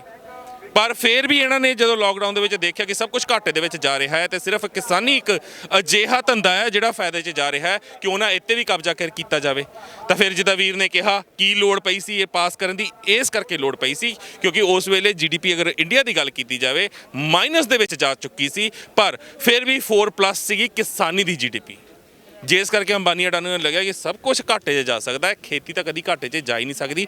ਕਿਉਂ ਜਾਏਗੀ? ਕਿਉਂਕਿ ਹਰ ਕਿਸੇ ਨੇ ਅਨਾਜ ਖਾਣਾ, ਹਰ ਕਿਸੇ ਨੇ ਸਬਜ਼ੀਆਂ ਖਾਣੀਆਂ ਨੇ। ਤੇ ਜਿੱਥੇ ਤੱਕ ਬਾਹਰ ਐਕਸਪੋਰਟ ਦੀ ਗੱਲ ਰਹੀ, ਪਰ ਇੰਡੀਆ ਦੀ ਪ੍ਰੋਡਕਸ਼ਨ ਚਾਹੇ ਬਾਸਮਤੀ ਹੈ, ਚਾਹੇ ਝੋਨਾ ਹੈ, ਚਾਹੇ ਕਣਕ ਹੈ, ਉਹ ਐਕਸਪੋਰਟ ਹੋ ਹੀ ਨਹੀਂ ਸਕਦੀ ਕਿਉਂਕਿ ਉਹ ਇੰਟਰਨੈਸ਼ਨਲ ਪੈਰਾਮੀਟਰਸ ਦੇ ਉੱਤੇ ਸਹੀ ਉਤਰ ਹੀ ਨਹੀਂ ਸਕਦਾ, ਕਿਉਂਕਿ ਪੈਸਟੀਸਾਈਡਸ ਪੈਰਾਸਾਈਡਸ ਦੀ ਮਾਤਰਾ ਇੰਨੀ ਜ਼ਿਆਦਾ ਹੁੰਦੀ ਹੈ, ਉਹਨਾਂ ਨੇ ਪਹਿਲੇ ਰਿਜੈਕਟ ਕਰ ਦੇਣਾ, ਉਹਨਾਂ ਨੇ ਚੱਕਣਾ ਹੀ ਨਹੀਂ ਕੱਖ। ਇਹ ਜ਼ਹਿਰ ਉਗਾਉਣ ਦੇ ਉੱਤੇ ਮਜਬੂਰ ਸਾਨੂੰ ਇਹਨਾਂ ਸਰਕਾਰਾਂ ਨੇ ਕੀਤਾ, ਤੇ ਹੁਣ ਉਹ ਜ਼ਹਿਰ ਅਸੀਂ ਆਪਣੇ ਬੱਚਿਆਂ ਨੂੰ ਖਵਾਉਣ ਤੇ ਮਜਬੂਰ ਆਪ ਕਰ ਰਹੇ ਹਾਂ। ਇਸ ਲਈ ਮੈਂ ਕਿਸਾਨ ਵੀਰਾਂ ਨੂੰ ਵੀ, ਕਿਸਾਨ ਜਥੇਬੰਦੀਆਂ ਨੂੰ ਵੀ ਬੇਨਤੀ ਕਰਾਂਗੇ, ਆਪਣੀ ਕੁਦਰਤੀ ਖੇਤੀ ਵੱਲ ਅਸੀਂ ਰੁੱਖ ਕਰੀਏ। ਇਸ ਭੇਡ ਚਾਲ ਦੇ ਉੱਤੇ ਨਾ ਚੱਲੀਏ ਕਿ ਕਣਕ ਝੋਨਾ ਕਣਕ ਝੋਨਾ ਕਣਕ ਝੋਨਾ। ਅਸੀਂ ਜੋ ਰਵਾਇਤੀ ਫਸਲਾਂ ਪਹਿਲਾਂ ਬੀਜਦੇ ਸੀ ਉਹ ਬੀਜੀਏ, ਆਪਣੀ ਖੁਦ ਦੀ ਪ੍ਰੋਡਕਸ਼ਨ ਅਜਿਹੀ ਕਰਨੀ ਸ਼ੁਰੂ ਕਰੀਏ। ਬਹੁਤ ਸਾਰੇ ਕਿਸਾਨ ਵੀਰ ਹੈ ਨੇ ਜਿਨ੍ਹਾਂ ਨੇ ਇਹ ਕੰਮ ਸ਼ੁਰੂ ਕਰ ਦਿੱਤਾ ਹੈ, ਉਹ ਮਿਸਾਲ ਬਣ ਰਹੇ ਨੇ। ਇਹ ਨਾ ਸੋਚੋ ਘਾਟਾ ਹੋਵੇਗਾ, ਇਹ ਨਾ ਸੋਚੋ ਕਿ ਤੁਹਾਨੂੰ ਲਾਸ ਹੋਵੇਗਾ, ਇਹ ਨਾ ਸੋਚੋ ਕਿ ਯਾਰ ਇਹ ਈਜ਼ੀ ਲੱਗਦਾ ਹੈ ਸਾਨੂੰ। ਇਹ ਸੋਚੋ ਕਿ ਆਉਣ ਵਾਲੇ 20 ਸਾਲ ਬਾਅਦ ਪੰਜਾਬ ਦਾ ਭਵਿੱਖ ਕੀ ਹੋਵੇਗਾ, ਤੁਹਾਡੇ ਬੱਚਿਆਂ ਦਾ ਭਵਿੱਖ ਕੀ ਹੋਵੇਗਾ। ਹੋਰ ਕਿਸੇ ਵੀਰ ਨੇ ਕੋਈ ਗੱਲ ਰੱਖਣੀ ਹੈ ਤੁਹਾਡੇ ਵਿੱਚੋਂ? ਕਹਿਣੀ ਚਾਹੂੰਗਾ ਜੀ ਇਹਦੇ ਉੱਤੇ, ਮੈਂ ਜਿੰਨੇ ਵੀ ਆਪਣੇ NRI ਭਰਾ ਨੇ ਉਹਨਾਂ ਨੂੰ ਮੈਂ ਇੱਕ ਗੱਲ ਹੀ ਕਹਿਣੀ ਚਾਹੁੰਦਾ ਵਾਂ ਵੀ ਸਾਰੇ ਉੱਥੇ ਸક્ષਮ ਨੇ, ਸਾਰੇ ਇੱਥੋਂ ਬੰਦੇ ਗਏ ਨੇ, ਇੱਥੋਂ ਦੁਖੀ ਸੀ ਇਸੇ ਕਰਕੇ ਉਹ ਇੱਕ ਸੁਨਹਿਰੀ ਸੁਪਨਾ ਲੈ ਕੇ ਬਾਹਰ ਗਏ ਨੇ। ਉਹਨਾਂ ਨੂੰ ਤਾਂ ਲੋੜ ਪਈ ਵੀ ਉੱਥੇ ਬਾਹਰ ਜਾ ਕੇ ਵੀ ਉਹ ਆਪਣੀ ਜਿਹੜੀ ਖੇਤੀ ਆ ਉੱਥੇ ਵੀ ਜਾ ਕੇ ਉਹ ਝੰਡੇ ਕੱਢਦੇ ਨੇ ਖੇਤੀ ਦੇ ਵਿੱਚ। ਇੱਥੋਂ ਅੱਜ ਦੀ ਡੇਟ ਦੇ ਵਿੱਚ ਤੁਸੀਂ ਦੇਖੋ ਜਿੰਨੇ ਵੀ ਸਾਡੇ ਸੰਦ ਨਿਰਮਾਤਾ ਨੇ ਇੱਥੋਂ ਕਿੰਨੇ ਮਤਲਬ 1000 ਕਰੋੜ ਦੀ ਮਤਲਬ ਇੱਥੋਂ ਆਪਣੀ ਐਕਸਪੋਰਟ ਹੁੰਦੀ ਆ ਦੂਜੇ ਮੁਲਕਾਂ ਦੇ ਵਿੱਚ। ਤਕਰੀਬਨ ਜੋ ਅਸੀਂ ਆਪਣੇ ਪੰਜਾਬ ਦਾ ਦੱਸੀਏ, ਜਿਹੜੇ ਸਾਡੇ ਸਟੇਟ ਜਿਹੜੀ ਐਸੋਸੀਏਸ਼ਨ 15000 ਤੋਂ 20000 ਕਰੋੜ ਦਾ ਕੰਮ ਕਰਦੀ ਆ। ਤੇ ਜਿਹੜੇ ਹੁਣ ਅਨੁਮਾਨ ਸਾਡੇ ਮਾਹਿਰ ਲਾ ਰਹੇ ਨੇ ਵੀ ਜਿਹੜਾ ਵੀ ਇਹ ਇੱਕ ਅੰਦੋਲਨ ਚੱਲ ਰਿਹਾ ਜਾਂ ਜਿਹਦੇ ਕਰਕੇ ਜੋ ਵੀ ਘਾਟਾ ਪੈ ਰਿਹਾ ਉਹਦੇ ਵਿੱਚ ਅਸੀਂ ਕਿਸਾਨ ਵੀਰਾਂ ਦੇ ਨਾਲ ਮੋਢੇ ਨਾਲ ਮੋਢਾ ਲਾ ਕੇ ਖੜੇ ਆ ਵੀ ਉਹ ਤਕਰੀਬਨ ਘਟ ਕੇ ਉਹ ਸਾਡਾ 7000 ਕਰੋੜ ਰਹਿਣਾ 31 ਮਾਰਚ ਤੱਕ। ਅਸੀਂ ਉਹਦੇ ਲਈ ਵੀ ਨਾਲ ਖੜੇ ਆ। ਮੈਂ ਆਪਣੇ ਕਿਸਾਨ ਭਰਾਵਾਂ ਨੂੰ ਇੱਕ ਅਪੀਲ ਕਰਦਾ, ਪਹਿਲੀ ਅਪੀਲ ਮੇਰੀ ਕਿਸਾਨ ਭਰਾਵਾਂ ਨੂੰ ਇਹ ਹੈ ਵੀ ਜਿਹੜੀਆਂ ਆਪਣੀਆਂ ਸੁਸਾਇਟੀਜ਼ ਨੇ ਉਹਨਾਂ ਨੂੰ ਮਜ਼ਬੂਤ ਕੀਤਾ ਜਾਵੇ। ਜਿਵੇਂ ਅੱਜ ਇਕੱਠੇ ਹੋਏ ਆ, ਇੱਥੋਂ ਆਪਾਂ ਜਦੋਂ ਜਾ ਕੇ ਲੈ ਕੇ ਆਪਾਂ ਜਿੱਤ ਲੈ ਕੇ ਚੱਲੇ ਆ, ਤੇ ਆਪਾਂ ਉੱਥੇ ਜਿਹੜੀਆਂ ਆਪਣੀਆਂ ਸੁਸਾਇਟੀਜ਼ ਨੇ ਜਿਹੜੀਆਂ ਕੁਝ ਬਹੁਤ ਚੰਗੇ ਪੱਧਰ ਤੇ ਕੰਮ ਵੀ ਕਰਦੇ, ਕੁਝ ਆਪਣੇ ਪਿੰਡਾਂ ਦੀਆਂ ਨਹੀਂ ਵੀ ਕਰ ਰਹੀਆਂ ਸੀ, ਉਹਨਾਂ ਨੂੰ ਮਜ਼ਬੂਤ ਹੋਣਾ ਚਾਹੀਦਾ ਵੀ ਤਾਂ ਜੋ ਕੱਲ੍ਹ ਕੋਈ ਗੱਲ ਆਉਂਦੀ ਆ ਤਾਂ ਸਾਰੇ ਫਿਰ ਇਕਜੁੱਟ ਦੁਬਾਰਾ ਹੋ ਸਕੀਏ। ਤੇ ਉਸ ਤੋਂ ਬਾਅਦ ਆਪਣੇ ਜੋ ਵੀ ਇਹ ਪੈਦਾਵਾਰ ਕਰਦੇ ਨੇ, ਇਕੱਲਾ ਕਣਕ ਝੋਨਾ ਨਹੀਂ, ਹੋਰ ਜਿਹੜੀਆਂ ਫਸਲਾਂ ਨੇ ਪੰਜਾਬ ਦੀ ਧਰਤੀ 'ਚ ਕੀ ਨਹੀਂ ਹੋ ਸਕਦਾ। ਇੱਥੇ ਫਰੂਟ ਫਾਰਮਿੰਗ ਤੁਸੀਂ ਕਰ ਲਓ, ਫਰੂਟ ਫਾਰਮਿੰਗ ਦੇ ਵਿੱਚ ਬੰਦਾ ਇਸ ਲਈ ਨਹੀਂ ਜਾਂਦਾ ਕਿਉਂਕਿ 3 ਸਾਲ ਵੇਟ ਕਰਨੀ ਪੈਂਦੀ ਆ। ਜੇ 3 ਸਾਲ ਵੇਟ ਕਰਨ ਦਾ ਉਹਦੇ ਵਿੱਚ ਜਿਗਰਾ ਹੋਵੇ ਤਾਂ ਉਸ ਤੋਂ ਬਾਅਦ ਉਹ ਰਾਜਾ। ਤੇ ਉਹਦੀ ਫਰੂਟ ਦੀ ਪੂਰੇ ਵਰਲਡ ਦੇ ਵਿੱਚ ਅੱਜ ਤੋਂ 4 ਜਾਂ 5 ਸਾਲ ਪਹਿਲਾਂ ਹਿੰਦੁਸਤਾਨ ਜਿਹੜਾ ਭਾਰਤ ਆਪਣਾ ਦੂਸਰੇ ਨੰਬਰ ਤੇ ਆਇਆ ਸੀਗਾ ਹਾਰਟੀਕਲਚਰ 'ਚ। ਤਾਂ ਇਹਦਾ ਮਤਲਬ ਇਹ ਆ ਵੀ ਸਾਡੀ ਇੱਥੇ ਲੋੜ ਆ, ਰਿਕੁਆਇਰਮੈਂਟ ਆ। ਦੂਜੇ ਮੁਲਕ ਸਾਡੇ ਕੋਲ ਮੰਗਦੇ ਨੇ ਵੀ ਫਰੂਟ ਦਿਓ, ਇੱਥੇ ਅਸੀਂ ਕਿਉਂ ਨਹੀਂ ਮੰਗਾਉਂਦੇ? ਕਿਉਂਕਿ ਸਾਡੇ ਕੋਲ MSP ਹੈ ਨਹੀਂ, ਸਾਡੇ ਕੋਲ 3 ਸਾਲ ਦੇ ਲਈ ਉਹਨੂੰ ਰੁਕਣ ਦੀ ਸਮਰੱਥਾ ਹੈ ਨਹੀਂ ਗੀ। ਤੇ ਐਨਆਰਆਈ ਭਰਾਵਾਂ ਨੂੰ ਇਹ ਮੈਂ ਚਾਹੁੰਦਾ ਵਾਂ ਵੀ ਜਿਹੜੇ ਵੀ ਆਪਣੇ ਆਪਣੇ ਪਿੰਡ ਨੇ ਜਾਂ ਆਪਣੇ ਆਪਣੇ ਏਰੀਏ ਨੇ, ਜਿਹੜੀਆਂ ਸੁਸਾਇਟੀਜ਼ ਨੇ, ਸਾਰੀਆਂ ਸਾਂਭਣ ਕੇ ਵੀ ਕੀ ਆ ਵੀ ਉਹਨਾਂ ਨੂੰ ਹਿੰਮਤ ਦੇਣ। ਇੱਥੇ ਵੀ ਤਾਂ ਲੰਗਰ ਲੱਗਦਾ ਪਿਆ ਨਾ, ਦਵਾਈਆਂ ਦਾ ਲੰਗਰ ਲੱਗਿਆ ਹੋਇਆ ਇੱਥੇ, ਰੋਟੀ ਪ੍ਰਸ਼ਾਦੇ ਪਾਣੀ ਹਰ ਤਰ੍ਹਾਂ ਦੀ, ਤੁਸੀਂ ਜਿਵੇਂ ਦੱਸਿਆ 5 ਸਟਾਰ ਹੋਟਲ ਨਾਲੋਂ ਵੱਧ ਹਰ ਚੀਜ਼ ਉਰੇ ਅਵੇਲੇਬਲ ਆ। ਤੇ ਵੀ ਕਿਉਂ ਨਾ ਵੀ ਉਹ ਚੀਜ਼ ਨੂੰ ਜਿਹੜੀ ਮੰਡੀ ਕਰਨਾ ਜਾਂ ਜਿਹੜੀ ਕੋਈ ਹੋਰ ਚੀਜ਼ ਹੈ ਜਿਹੜੀ ਜੋ ਕੈਨੇਡਾ 'ਚ ਚਾਹੀਦੀ, ਜੋ ਅਮਰੀਕਾ ਦੇ ਵਿੱਚ ਚੀਜ਼ਾਂ ਚਾਹੀਦੀਆਂ ਨੇ, ਵੀ ਉੱਥੇ ਖੇਤੀ ਕਰਦਾ ਵੀ ਇੱਥੋਂ ਪੰਜਾਬ ਤੋਂ ਉਗਾ ਕੇ ਅਸੀਂ ਐਕਸਪੋਰਟ ਕਰ ਸਕੀਏ। ਹੁਣ ਤੁਸੀਂ ਮਹਾਰਾਸ਼ਟਰ ਦੇਖ ਲਓ, ਉੱਥੇ ਗ੍ਰੇਪਸ ਮਹਾਰਾਸ਼ਟਰ ਗ੍ਰੇਪ ਕਰਕੇ ਹੈ, ਉੱਥੇ ਦਾ 10 ਏਕੜ ਵਾਲਾ ਜਿਹੜਾ ਫਾਰਮਰ ਆ ਉਹ ਇੱਥੇ ਦੇ 500 ਕਿੱਲੇ ਦੇ ਬਰਾਬਰ ਦਾ ਸਿਰਫ 10 ਏਕੜ 'ਚ, 1 ਏਕੜ 'ਚ ਉਹਦੀ 10 ਲੱਖ ਦੀ ਮੈਕਸਿਮਮ ਕਮਾਈ ਆ। ਕਿਉਂ? ਉਹਨੂੰ ਪੋਰਟ ਨੇੜੇ ਲੱਗਿਆ, ਉਹ ਐਕਸਪੋਰਟ ਕਰਦਾ, ਉਹਨੂੰ ਪਤਾ ਲੱਗ ਗਿਆ, ਫੋਰਨ ਦੇ ਲੋਕ ਉਹਨੂੰ ਹੈਲਪ ਕਰਦੇ ਨੇ। ਇਸ ਕਰਕੇ ਹੁਣ ਪੰਜਾਬ ਪੋਰਟ ਤੋਂ ਦੂਰ ਆ ਤੇ ਬਟ ਇੱਥੇ ਕਿਹੜੀ ਚੀਜ਼ ਨਹੀਂ ਹੋ ਸਕਦੀ? ਹਰ ਚੀਜ਼ ਇੱਥੇ ਅੰਗੂਰ ਵੀ ਪੈਦਾ ਹੋ ਸਕਦਾ, ਇੱਥੇ ਅਨਾਰ ਵੀ ਹੋ ਸਕਦਾ, ਇੱਥੇ ਕਿੰਨੂ ਵੀ ਹੁੰਦੇ ਨੇ, ਇੱਥੇ ਤੁਸੀਂ ਸੇਬ ਵੀ ਪੈਦਾ ਕਰ ਸਕਦੇ ਹੋ। ਕਿਹੜਾ ਚੀਜ਼ ਤੁਸੀਂ ਇੱਥੇ ਨਹੀਂ ਕਰ ਸਕਦੇ?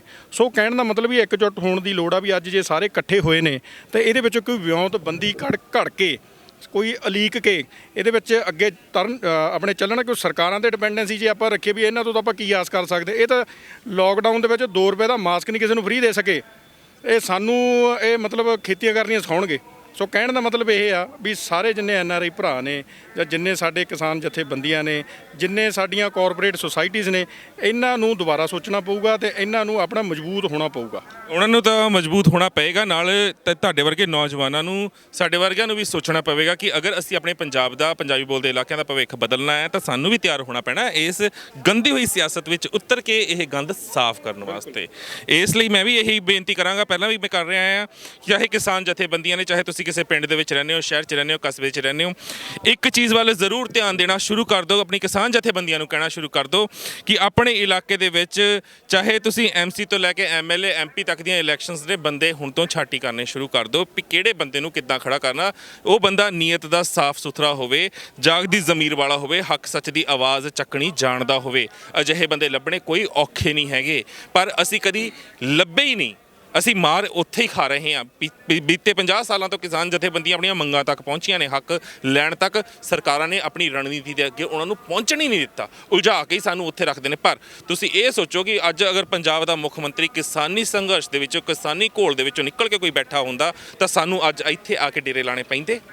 ਜੇ ਇੰਡੀਆ ਦੇ ਉੱਤੇ ਰਾਜ ਕਰਨ ਵਾਲਾ ਪ੍ਰਧਾਨ ਮੰਤਰੀ ਕਿਸਾਨਾਂ ਦੀ ਹਿਮਾਇਤ ਵਿੱਚੋਂ ਨਿਕਲਿਆ ਹੁੰਦਾ ਤਾਂ ਸਾਨੂੰ ਕਿਸੇ ਨਾਲ ਮੱਥਾ ਲਾਣਾ ਪੈਂਦਾ ਜਾਂ 84 ਦਾ ਘਾਣ ਹੁੰਦਾ? ਨਹੀਂ ਹੁੰਦਾ। ਅਸੀਂ ਇਹਨਾਂ ਰਵਾਇਤੀ ਪਾਰਟੀਆਂ ਦੇ ਝਮੇਲੇ 'ਚ ਫਸ ਕੇ ਹਮੇਸ਼ਾ ਆਪਣੇ ਆਪ ਨੂੰ ਵੀ ਧੋਖਾ ਦਿੰਦੇ ਆਏ ਹਾਂ, ਆਪਣੀਆਂ ਹੁਣ ਨਵੀਆਂ ਪੀੜ੍ਹੀਆਂ, ਨਵੀਆਂ ਪਨੀਰੀਆਂ ਨੂੰ ਵੀ ਧੋਖਾ ਦੇ ਰਹੇ ਹਾਂ। ਪਰ ਮੈਂ ਕਹਿੰਦਾ ਕਿ ਆਹ ਜਿਹੜਾ ਹੁਣ ਸੰਘਰਸ਼, ਜੋ ਕਲਾ ਵਾਹਿਗੁਰੂ ਨੇ ਵਰਤਾਈ ਹੈ, ਇਸ ਕਲਾ ਦੇ ਵਿੱਚੋਂ ਕੁਝ ਅਜਿਹਾ ਹੁਣ ਸੰਘਰਸ਼ ਨਿਕਲ ਕੇ ਸਾਹਮਣੇ ਆਵੇ ਜੋ 2022 ਦੀਆਂ ਆਉਣ ਵਾਲੀਆਂ ਚੋਣਾਂ ਨੇ ਐਟਲੀਸਟ ਪੰਜਾਬ ਤੋਂ ਹੀ ਸ਼ੁਰੂਆਤ ਹੋਵੇ ਇਹਨਾਂ ਰਵਾਇਤੀ ਪਾਰਟੀਆਂ ਨੂੰ, ਅਕਾਲੀ, ਭਾਜਪਾ ਤੇ ਕਾਂਗਰਸ ਨੂੰ ਖੂੰਜੇ ਲਾਉਣ ਦੀ, ਝਾੜੂ ਨੂੰ ਖੂੰਜੇ ਲਾਉਣ ਦੀ ਤੇ ਇੱਕ ਨਵੀਂ ਚਮਕ ਦੇ ਵਿੱਚ ਪੰਜਾਬ ਨੂੰ ਲੈ ਕੇ ਆਉਣ ਦੀ। ਕਿਉਂਕਿ ਇਹ ਦੋਨੋਂ ਪਾਰਟੀਆਂ ਉਹ ਨੇ, ਇੱਕ ਨੇ ਹੱਥ 'ਚ ਬਾਣੀ ਫੜ ਕੇ ਝੂਠੀ ਸਹੁੰ ਖਾਧੀ, ਦੂਜੀ ਨੇ ਵੋਟਾਂ ਵਾਸਤੇ ਗੁਰੂ ਦੀ ਬੇਅਦਬੀ ਕਰਕੇ ਵਰਕਾ ਗਲੀਆਂ 'ਚ ਖਿਲਾਰਿਆ। ਜਿਹੜੇ ਆਪਣੇ ਇਸ਼ਟ ਦਾ ਨਹੀਂ ਹੋਇਆ ਉਹ ਆਮ ਲੋਕਾਂ ਦਾ, ਕਿਸਾਨਾਂ ਦਾ ਕਿੱਥੋਂ ਹੋ ਜਾਏਗਾ? ਹਾਂ ਵੀਰ, ਤੁਸੀਂ ਵੀ ਕੁਝ ਕਹਿਣਾ ਸੀ? ਬੋਲੋ। ਹਾਂਜੀ, ਮੈਂ ਰਵਾਇਤੀ ਖੇਤੀ ਜਿਹੜੀ ਹੈ, ਕਨਵੈਨਸ਼ਨਲ ਫਾਰਮਿੰਗ ਪੰਜਾਬ ਦੀ, ਜਿਹਦਾ ਪੰਜਾਬ ਮਾਰੂ ਨੀਤੀਆਂ ਜਿਹੜੀਆਂ ਦੇਸ਼ ਵੱਲੋਂ ਘੜੀਆਂ ਜਾਂਦੀਆਂ, ਉਹਨਾਂ ਦਾ ਅਸਰ ਕਿਸ ਤਰ੍ਹਾਂ ਪੈਂਦਾ ਇਹਨਾਂ ਦੇ ਉੱਤੇ। ਆਪਾਂ ਪਰੰਪਰਾਗਤ ਖੇਤੀ ਦੀ ਗੱਲ ਕਰਦੇ ਹਾਂ, ਕਨਵੈਨਸ਼ਨਲ ਫਾਰਮਿੰਗ ਦੀ ਗੱਲ ਕਰਦੇ ਹਾਂ ਕਿ ਆਪਾਂ 138 ਬਲਾਕ ਪਾਣੀ ਆ ਸਾਡੇ ਪੰਜਾਬ ਦੇ ਵਿੱਚ, ਉਹਦੇ 'ਚੋਂ 119 ਬਲਾਕ ਪਾਣੀ ਜਿਹੜਾ ਐਗਜ਼ੌਸਟ ਹੋ ਚੁੱਕਾ ਔਰ ਬਾਕੀ ਪਾਣੀ ਜਿਹੜਾ ਉਹ ਵੀ ਲਗਭਗ ਮੁੱਕਣ ਦੀ ਕਗਾਰ ਤੇ ਆ।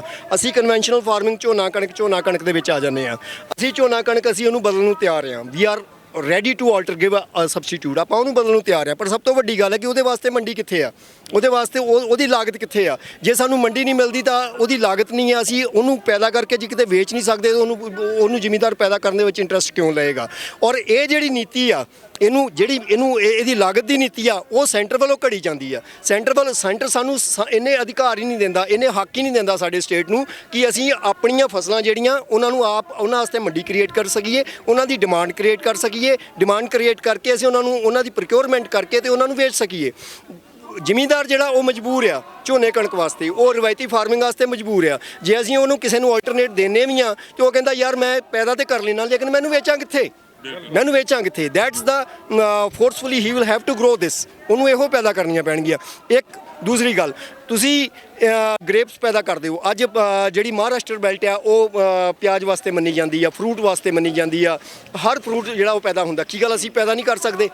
ਅਸੀਂ ਉਹਨੂੰ ਪੈਦਾ ਕਰ ਸਕਦੇ ਹਾਂ। ਸਾਡੇ ਨਾਲ ਪਾਕਿਸਤਾਨ ਬੈਠਾ ਵਾ ਠੀਕ ਆ। ਜਿਹੜੀਆਂ ਇੰਟਰਨੈਸ਼ਨਲ ਵਿਦੇਸ਼ ਪਾਲਿਸੀਆਂ ਨੇ ਉਹ ਵੀ ਸਾਡੇ ਤੇ ਕਿਸ ਤਰ੍ਹਾਂ ਮਾਰੂ ਲੱਗੇ ਇਹਨਾਂ ਦੀਆਂ ਮਾਰੂ ਨੀਤੀਆਂ ਸਾਡੇ ਤੇ ਪ੍ਰਭਾਵ ਪਾਉਂਦੀਆਂ। ਸਾਡੇ ਨਾਲ ਪਾਕਿਸਤਾਨ ਬੈਠਾ ਵਾ ਠੀਕ ਆ ਜੀ। ਜੇ ਤੁਸੀਂ ਸਾਨੂੰ ਵਪਾਰ ਦੀ ਇਜਾਜ਼ਤ ਦਿਓ ਤੇ ਉਹੀ ਸਾਡਾ ਪਿਆਜ਼ ਜਿਹੜਾ ਵਾ ਉਹ ਉੱਥੇ ਚੰਗੀ ਲਾਗਤ ਦੇ ਉੱਤੇ ਵਿਕ ਸਕਦਾ, ਸਾਡੇ ਫਰੂਟ ਚੰਗੀ ਲਾਗਤ ਦੇ ਉੱਤੇ ਵਿਕ ਸਕਦੇ ਆ। ਬਟ ਜਿਹੜੀਆਂ ਪੰਜਾਬ ਵਾਸਤੇ ਇਹਨਾਂ ਦੀਆਂ ਸੈਂਟਰ ਦੀਆਂ ਮਾਰੂ ਨੀਤੀਆਂ ਨੇ, ਜਿਹੜੀਆਂ ਹਿਡਨ ਪਾਲਿਸੀਆਂ ਨੇ, ਉਹਨਾਂ ਦੇ ਅਸੀਂ ਸ਼ਿਕਾਰ ਹੋਏ ਅੱਜ ਅਸੀਂ ਇੱਥੇ ਤੱਕ ਪਹੁੰਚੇ ਹਾਂ। ਫਿਰ ਤੁਹਾਨੂੰ ਕੀ ਲੱਗਦਾ ਹੈ ਕਿਸਾਨ ਜਥੇਬੰਦੀਆਂ ਨੂੰ ਹੁਣ ਚਾਹੀਦਾ ਨਹੀਂ ਕਿ ਖੁਦ ਮੁਖਤਿਆਰੀ ਦੀ ਗੱਲ ਵੀ ਛੇੜਨ? ਕਿਉਂਕਿ ਜੇ ਖੁਦ ਮੁਖਤਿਆਰੀ ਸਾਡੇ ਕੋਲ ਹੋਵੇ ਫਿਰ ਇਹ ਸਾਰੇ ਮਸਲੇ ਹੱਲ ਹੋ ਜਾਣ। ਅਸੀਂ ਆਪ ਤੈਅ ਕਰੀਏ ਰੇਟ, ਅਸੀਂ ਕਿਹੜੀ ਫਸਲ ਬੀਜਣੀ ਹੈ ਤੇ ਕਿਹੜੀ ਫਸਲ ਵੇਚਣੀ ਹੈ, ਕਿੱਥੇ ਵੇਚਣੀ ਹੈ, ਕਿਸ ਭਾਅ ਤੇ ਵੇਚਣੀ ਹੈ, ਸਾਰਾ ਕੁਝ ਸਾਡੇ ਕੋਲ ਆ ਜਾਓ। ਕਿਉਂਕਿ ਇਹੀ ਚੀਜ਼ ਜਿਹੜੀ ਹੈਗੀ ਹੈ ਅਨੰਦਪੁਰ ਦੇ ਮਤੇ ਦੇ ਵਿੱਚ ਵੀ ਸੀ ਜਿਹਨੂੰ ਬੜਾ ਗੰਦਾ ਪ੍ਰਚਾਰਿਆ ਗਿਆ ਸੀ। ਦੇਖੋ ਗੱਲ ਇਹ ਆ ਕਿ ਕਿਸੇ ਨੂੰ ਸਮਝ ਨਹੀਂ ਆ ਰਹੀ, ਵਿੱਚੋਂ ਬਹੁਤ ਥੋੜੇ ਅਵੇਕਨ ਵਿਊਅਰਸ ਨੇ ਜਿਨ੍ਹਾਂ ਨੂੰ ਇਹ ਗੱਲ ਸਮਝ ਆ ਰਹੀ ਆ। ਆਪਾਂ ਇੱਥੇ ਖੁਦ ਮੁਖਤਿਆਰੀ ਪੰਜਾਬ ਦੀ ਹੋਂਦ ਵਾਸਤੇ ਔਰ ਇਹਨਾਂ ਕਿਸਾਨੀ ਮੁੱਦਿਆਂ ਵਾਸਤੇ ਬੈਠੇ ਆ। ਜਿਹੜਾ ਸਾਨੂੰ ਇੱਥੇ ਧੱਕ ਕੇ ਲਿਆਇਆ ਉਹ ਪੰਜਾਬ ਦੀ ਹੋਂਦ ਦਾ ਸਵਾਲ ਆ। ਪੰਜਾਬ ਦੀ ਹੋਂਦ ਜਿਹੜੀ ਆ, ਇਹਨਾਂ ਦੀਆਂ ਸੈਂਟਰ ਦੀਆਂ ਜਿਹੜੀਆਂ ਮਾਰੂ ਪਾਲਿਸੀਆਂ ਨੇ ਉਹ ਸਾਨੂੰ ਖਤਮ ਕਰਦੀਆਂ ਜਾ ਰਹੀਆਂ ਨੇ। ਅਨੰਦਪੁਰ ਸਾਹਿਬ ਮਤੇ ਵਿੱਚ ਵੀ ਤੇ ਅਸੀਂ ਇਹੋ ਕੁਛ ਹੀ ਮੰਗਿਆ ਸੀ ਜਿਹਦੇ ਵਾਸਤੇ ਅੱਜ ਅਸੀਂ ਬੈਠੇ ਆ। ਇਹ ਗੱਲ ਅਲੱਗ ਹੈ ਕਿ ਉਦੋਂ ਸੰਤ ਜਰਨੈਲ ਸਿੰਘ ਖਾਲਸਾ ਭਿੰਡਰਾਂ ਵਾਲੇ ਅੱਗੇ ਲੱਗੇ ਸੀ, ਅੱਜ ਕਾਮਰੇਡ ਅੱਗੇ ਲੱਗੇ ਆ ਠੀਕ ਆ ਜੀ। ਫਰਕ ਇਹੋ ਹੀ ਆ, ਲੇਕਿਨ ਆਲਮੋਸਟ ਜਿਹੜੀਆਂ ਪਾਲਿਸੀਆਂ ਨੇ ਉਹੋ ਹੀ ਨੇ ਠੀਕ ਆ। ਤੇ ਮਤਲਬ ਇਹ ਆ ਵੀ ਜੇ ਅਸੀਂ ਅੱਜ ਤੋਂ 20 ਸਾਲ 25 ਸਾਲ 30 ਸਾਲ ਪਹਿਲਾਂ ਜੇ ਇਹ ਮੰਗ ਉੱਠੀ ਸੀ, ਅੱਜ ਉਹਦੇ ਵਾਸਤੇ ਅਸੀਂ ਲੜਦੇ ਇੱਥੇ ਤੱਕ ਆਏ ਆ। ਇਹਨਾਂ ਦੀਆਂ ਜਿਹੜੀਆਂ ਸੈਂਟਰ ਦੀਆਂ ਮਾਰੂ ਨੀਤੀਆਂ ਨੇ ਉਹ ਸਾਨੂੰ ਖੁਦ ਮੁਖਤਿਆਰੀ ਜਦੋਂ ਤੱਕ ਅਸੀਂ ਨਹੀਂ ਹਾਸਲ ਕਰਦੇ, ਅਸੀਂ ਇਹ ਤਿੰਨ, ਤੁਸੀਂ ਥੋੜੀ ਜੀ ਗੱਲ ਅਸੀਂ ਇਸ ਤੋਂ ਅੱਗੇ ਵਧਾਈਏ, ਅਸੀਂ ਤਿੰਨ ਲਾਅ ਜਿਹੜੇ ਆ, ਤਿੰਨ ਇਨੈਕਟਡ ਲਾਅ ਜਿਹੜੇ ਉਹਨਾਂ ਨੂੰ ਰਿਪੀਲ ਕਰਾ ਕੇ ਚਲੇ ਵੀ ਜਾਂਦੇ ਆ, ਨਿਰਸਤ ਕਰਾ ਕੇ ਚਲੇ ਵੀ ਜਾਂਦੇ ਆ। ਕੀ ਗਰੰਟੀ ਆ ਕਿ 6 ਮਹੀਨੇ ਸਾਲ ਬਾਅਦ 1.5 ਸਾਲ ਬਾਅਦ ਕੁਛ ਇਹੋ ਜਿਹਾ ਡਰਾਫਟ ਕਰ ਦੇਣਗੇ ਕਿ ਜੇ ਫਿਰ ਸਾਡੇ ਗਲੇ ਦੇ ਵਿੱਚ ਫੰਦਾ ਪੈ ਜਾਊਗਾ। ਸਾਨੂੰ ਖੁਦ ਮੁਖਤਿਆਰੀ ਦੀ ਲੋੜ ਆ, ਕੋਈ ਸਮਝ ਨਹੀਂ ਰਿਹਾ ਇਸ ਗੱਲ ਨੂੰ। ਸਾਨੂੰ ਖੁਦ ਮੁਖਤਿਆਰੀ ਦੀ ਲੋੜ ਆ। We will have to define the state and centre relationships. ਜਿਹੜਾ ਫੰਡਾਮੈਂਟਲਸ ਨੇ ਉਹਨਾਂ ਨੂੰ ਦੁਬਾਰਾ ਰੀਡਿਫਾਈਨ ਕਰਨਾ ਪਏਗਾ। ਸਭ ਤੋਂ ਵੱਡੀ ਗੱਲ ਕਿ ਜਿਹੜੇ ਲਾਅਸ ਇਨੈਕਟ ਕੀਤੇ ਆ ਉਹ ਤੇ ਇਹਨਾਂ ਦੀ ਸਟੇਟ ਲਿਸਟ ਤੇ ਉਹ ਇਹਨਾਂ ਦੀ ਲਿਸਟ ਦੇ ਵਿੱਚ ਹੀ ਨਹੀਂ ਹੈ, ਨਾ ਕੰਕਰੈਂਟ ਲਿਸਟ ਦੇ ਵਿੱਚ ਆਉਂਦੇ ਆ, ਨਾ ਸੈਂਟਰ ਦੀ ਲਿਸਟ ਦੇ ਵਿੱਚ ਆਉਂਦੇ ਆ। ਉਹ ਸਟੇਟ ਲਿਸਟ ਦੇ ਵਿੱਚ ਆਉਂਦੇ ਆ। ਸਟੇਟ ਹੀ ਜਿਹੜਾ ਸੀ ਉਹਨਾਂ ਦੇ ਉੱਤੇ ਲਾਅਸ ਕ੍ਰੀਏਟ ਕਰ ਸਕਦਾ ਸੀ। ਬਟ ਇਹ ਹੁਣ ਨਿਰੀ ਦਾਦਾਗਿਰੀ ਔਰ ਪੰਜਾਬ ਮਾਰੂ ਨੀਤੀ ਆ। ਕਿਉਂਕਿ ਜਿਹੜਾ APMC ਐਕਟ ਹੈ ਜਾਂ ਮੰਡੀ ਐਕਟ ਆ, ਮੰਡੀ ਲਾਅਸ ਨੇ ਉਹ ਤਕਰੀਬਨ ਹਰਿਆਣਾ ਔਰ ਪੰਜਾਬ ਦੇ ਉੱਤੇ ਹੀ ਜ਼ਿਆਦਾ ਲਾਗੂ ਹੁੰਦੇ ਨੇ। ਇਸ ਕਰਕੇ ਇਹਨਾਂ ਨੇ ਇਹ ਇੱਕ ਹਿਡਨ ਪਾਲਿਸੀ ਹੈ ਇਹਨਾਂ ਦੀ, ਨਾਗਪੁਰ ਵਾਲਿਆਂ ਦੀ ਜਾਂ RSS ਵਾਲਿਆਂ ਦੀ, ਜਿਹੜਾ ਇਹੋ ਜਿਹੇ ਡਰਾਫਟਸ ਕ੍ਰੀਏਟ ਕਰਕੇ ਸਾਡੇ ਉੱਤੇ ਸੁੱਟਦੇ ਨੇ ਜੀ। ਤੇ ਲਾਸਟ ਦੇ ਵਿੱਚ ਮੋਦੀ ਨੂੰ ਦੱਸ ਦਿਓ ਜਾਂ ਮੋਦੀ ਸਰਕਾਰ ਨੂੰ ਇੱਕ ਵਾਰ ਕਹਿ ਦਿਓ ਜੋ ਕਹਿਣਾ ਚਾਹੁੰਦੇ ਹੋ, ਤੇ ਕਿਸਾਨ ਜਥੇਬੰਦੀਆਂ ਨੂੰ ਬੇਨਤੀ ਕਰ ਦਿਓ। ਮੈਂ ਜ਼ਰੂਰ ਕਹਾਂਗਾ ਕਿ ਕਿਉਂਕਿ ਕੁਝ ਵੀਰ ਨੇ ਉਹ ਮਸਲੇ ਡਿਸਕਸ ਕੀਤੇ ਨੇ ਜਿਹਦੀ ਅੱਜ ਲੋੜ ਹੈ, ਜਿੱਤੇ ਸਟੈਂਡ ਲੈਣ ਦੀ ਲੋੜ ਹੈ, ਸਾਨੂੰ ਕਲੀਅਰ ਕਰਨ ਦੀ ਲੋੜ ਹੈ ਕਿ ਹੁਣ ਅਸੀਂ ਚੀਜ਼ਾਂ ਮਨਵਾਏ ਬਿਨਾਂ, ਹੱਕ ਲਏ ਬਿਨਾਂ ਵਾਪਸ ਨਹੀਂ ਜਾਣਾ। ਮੈਂ ਤੁਹਾਡੇ ਤੁਹਾਡੇ ਚੈਨਲ ਦੇ ਥਰੂ ਇਹ ਅਪੀਲ ਕਰਨਾ ਚਾਹੁੰਦਾ ਵਾਂ ਮੋਦੀ ਸਰਕਾਰ ਨੂੰ ਹੀ, ਐਜ਼ ਵੈਲ ਐਜ਼ ਜਿਹੜੇ ਅੱਗੇ ਲੱਗੇ ਕਾਮਰੇਡੀ ਲੀਡਰ ਨੇ ਉਹਨਾਂ ਨੂੰ ਵੀ ਇਹ ਅਪੀਲ ਕਰਨਾ ਚਾਹੁੰਦਾ ਕਿ ਜੇ ਤੁਸੀਂ ਇਹਨਾਂ ਕਿਸਾਨਾਂ ਨੂੰ ਦੇ ਸਪਿਰਿਟ ਦੇ ਅਗੇਂਸਟ, ਇਹਨਾਂ ਦੇ ਸੈਂਟੀਮੈਂਟਸ ਦੇ ਅਗੇਂਸਟ ਕੋਈ ਵੀ ਕੰਮ ਕੀਤਾ ਤਾਂ ਇਹ ਲੀਡਰਸ਼ਿਪ ਜਿਹੜੀ ਹੈ ਖੂੰਜੇ ਲਾਈਨ ਲਾ ਦਿੱਤੀ ਜਾਏਗੀ। ਔਰ ਦੂਸਰਾ, ਇਹਨਾਂ ਲੋਕਾਂ ਨੂੰ ਪਿੰਡਾਂ ਦੇ ਵਿੱਚ ਨਹੀਂ ਵੜਨ ਦਿੱਤਾ ਜਾਏਗਾ।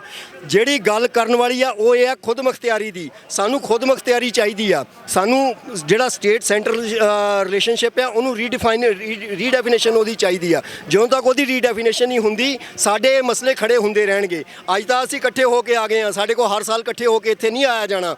ਇਸ ਕਰਕੇ ਮੰਗ ਜਿਹੜੀ ਆ ਸਾਡੀ ਉਹ ਖੁਦ ਮੁਖਤਿਆਰੀ ਦੀ ਆ, ਸਾਡੀ ਹੋਂਦ ਦੀ ਆ, ਸਾਡੇ ਕਲਚਰ ਦੀ ਆ, ਸਾਡੇ ਵਿਰਸੇ ਦੀ ਆ। ਜਦੋਂ ਤੱਕ ਸਾਡਾ ਵਿਰਸਾ ਨਹੀਂ ਬਚੇਗਾ, ਸਾਡੀ ਖੇਤੀ ਨਹੀਂ ਬਚੇਗੀ, ਉਦੋਂ ਤੱਕ ਸਾਡਾ ਵਿਰਸਾ ਨਹੀਂ ਬਚੇਗਾ। ਔਰ ਇਹਨਾਂ ਦੀਆਂ ਜਿਹੜੀਆਂ ਮਾਰੂ ਨੀਤੀਆਂ ਜਿਹੜੀਆਂ ਨੇ ਉਹ ਸਾਡੇ ਵਿਰਸੇ ਨੂੰ, ਸਾਡੀ ਖੇਤੀ ਨੂੰ ਖਤਮ ਕਰ ਰਹੀਆਂ ਨੇ। ਔਰ ਦੂਸਰੀ ਗੱਲ, ਮੈਂ ਤੁਹਾਡੇ ਚੈਨਲ ਦੇ ਥਰੂ ਕਾਮਰੇਡਾਂ ਨੂੰ ਬੜੀ ਸਾਫ਼ ਤੇ ਸਪਸ਼ਟ ਕਹਿਣਾ ਚਾਹੁੰਦਾ ਵਾਂ, ਅਸੀਂ ਨਹੀਂ ਜਾਣਦੇ ਉਮਰ ਖਾਲਿਦ ਕੌਣ ਆ, ਅਸੀਂ ਨਹੀਂ ਜਾਣਦੇ ਸ਼ਰਜੀਲ ਕੌਣ ਆ, ਅਸੀਂ ਭੋਲੇ ਭਾਲੇ ਜੱਟ ਆ, ਅਸੀਂ ਜ਼ਿਮੀਂਦਾਰ ਆ, ਅਸੀਂ ਆਪਣੀਆਂ ਮੰਗਾਂ ਵਾਸਤੇ ਆਏ ਆ। ਮੋਦੀ ਤੂੰ ਸਾਡੀਆਂ ਮੰਗਾਂ ਮੰਨ, ਸਾਡੇ ਜਿਹੜੇ ਲਾਅਸ ਨੇ ਉਹਨਾਂ ਨੂੰ ਰਿਪੀਲ ਕਰ, ਨਿਰਸਤ ਕਰ, ਤੇ ਅਸੀਂ ਆਪਣੇ ਘਰ ਨੂੰ ਜਾਈਏ। ਸਾਨੂੰ ਉਮਰ ਖਾਲਿਦ ਨਾਲ ਮਤਲਬ ਨਹੀਂ, ਸਾਨੂੰ ਕਿਸੇ ਵਰਵਰੇ ਰਾਓ ਨਾਲ ਮਤਲਬ ਨਹੀਂ, ਸਾਨੂੰ ਜਿਹੜੇ ਕਾਮਰੇਡ ਨੇ ਉਹਨਾਂ ਦੇ ਕਿਸੇ ਵੀ ਬਗੈਰ ਖੇਤੀ ਤੋਂ ਦੂਸਰੇ ਕਿਸੇ ਵੀ ਮੁੱਦੇ ਨਾਲ ਸਾਡਾ ਕੋਈ ਮਤਲਬ ਨਹੀਂ ਆ।